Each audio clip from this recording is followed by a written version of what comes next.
Esta zona da Barca, na parroquia cambadesa de Castrelo, converterase nunha área de lecer con vistas á ría grazas aos fondos Next Generation. Logo de ser aprobado, o proxecto atopas agora mesmo en fase de redacción, pero o alcalde suporá a posta en valor dun espazo con moito valor paisaxístico. Cambados é moi coñecido polo seu patrimonio histórico, arquitectónico, enolóxico, gastronómico tamén,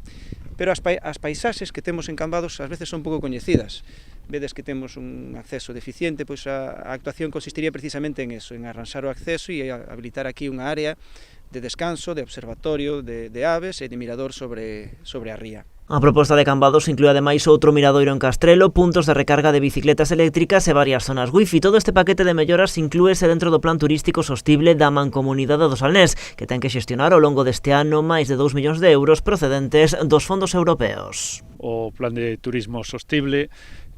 financiou con 2 millóns de euros a Mancomunidade para facer diferentes proxectos e deses 2 millóns de euros pois as actuacións que se van a facer en Cambados supoñen 144.000 euros e unha delas pois é este mirador, este espazo que desde logo vai a ser unha maravilla poder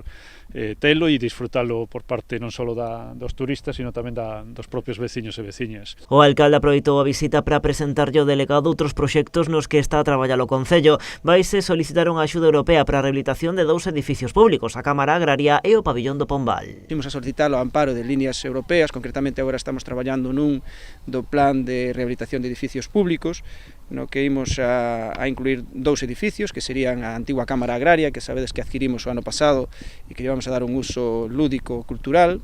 un espacio de uso público para exposicións, para reunións, incluso para formación,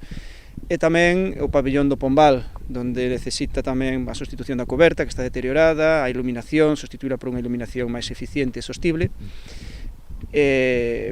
pois o suelo, as ventanas, para o aforro enerxético, mellor de eficiencia enerxética. Nesta zona do Pombal tamén se vai solicitar outra axuda para a creación dunha nova área de lecer que inclúe unha pista de skatepark, unha zona de exercicios de calistenia e un parque canino. Para iso, o Concello está a tramitar a súa adhesión á rede de cidades saudables co obxectivo de captar fondos europeos para este proxecto que polo de agora non ten data.